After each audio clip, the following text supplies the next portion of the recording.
এই মুহূর্তে আমরা রয়েছি ঢাকা টাঙ্গাইল মহাসড়কের উত্তরবঙ্গের 22টি জেলার একমাত্র প্রবেশদ্বার চন্দ্রা এলাকায়। চন্দ্রা এলাকায় গত 3 দিনের চেয়ে আজকে কিছুটা স্বস্তি লক্ষ্য করা যাচ্ছে। অর্থাৎ গত 3 দিন যাত্রী এবং গণপরিবহনের চাপ যে হারে বৃদ্ধি পেয়েছিল এবং মহাসড়কে যে জটলা তৈরি হয়েছিল, আজ কিন্তু যাত্রীদের তেমন চাপ লক্ষ্য করা যাচ্ছে না, গণপরিবহনের তেমন জটলা লক্ষ্য করা যাচ্ছে না। তবে যতই বেলা গড়াচ্ছে যাত্রীদের সংখ্যা কিছু বেড়ে যাচ্ছে এবং গণপরিবহনের কিছুটা ধীর লক্ষ্য করা যাচ্ছে। তবে পুলিশ প্রতিটি পয়েন্টে কাজ করে যাচ্ছে, যার ফলে মহাসড়কে এবারে ঈদ অনেকটা স্বস্তি রয়েছে। আমরা একটু ঢাকা টাঙ্গাইল মহাসড়কের চিত্র আপনাদের দেখাতে চাই। আপনারা যেমনটি দেখতে পাচ্ছেন এই মুহূর্তে চন্দ্রা ত্রিমোর এলাকায় যানবাহন ধীর গতি রয়েছে, অনেকটা বলা চলে যানবাহন দাঁড়িয়ে রয়েছে। তার কারণ হচ্ছে সামনে খাড়াজোড়া এলাকায়, সেখানে যাত্রী উঠানামা করার কারণেই কিন্তু মূলত এই ধীরগতি। তবে এই ধীরগতিটা বেশি সময়ের জন্য কিংবা যানবাহন বেশি সময়ের জন্য থেমে থাকছে না, কিছু সময় পরেই কিন্তু এই যানবাহনগুলো পুনরায় চলা শুরু করছে। আমরা দেখেছি টাঙ্গাইল টাঙ্গাইলমুখী যে লেনটি রয়েছে সেই লেনে রোড ডিভাইডার স্থাপন করা হয়েছিল, সেই রোড ডিভাইডারের উপরে নতুন করে কাঁটাতারের বেড়া দেওয়া হয়েছে, যাতে করে যাত্রীরা জীবনের ঝুঁকি নিয়ে রাস্তা পার হয়ে মহাসড়কের মাঝখান থেকে যানবাহন না চড়ে।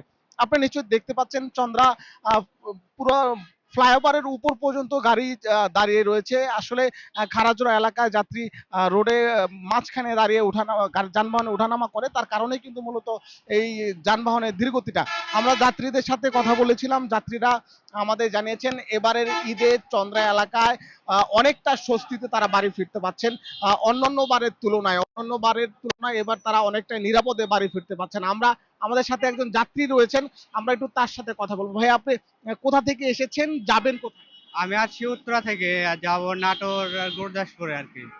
মহাসড়কের পরিস্থিতি কেমন, আপনারা কেমন ভোগান্তির শিকার হচ্ছেন এবার? ভোগান্তির শিকার আপনার অনেকেই হচ্ছে, আপনার গাড়ি কম, আবার যানজট দেখতে পাচ্ছেন অনেকেই। মাঝখানে রাস্তার দিয়ে গাড়ি, কিন্তু দুই পাশে দিয়ে কোনো জায়গা নাই, আপনার গাড়িতে উঠবে এরকম কোনো পরিস্থিতি নাই গো।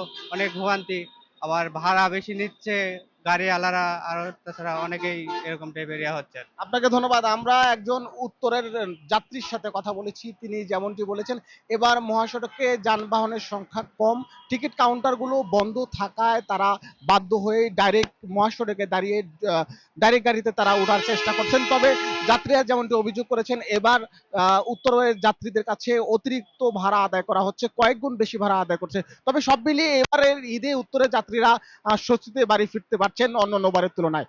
ঢাকা টাঙ্গাইল মহাসড়কের চন্দ্রা থেকে এই ছিল সর্বশেষ।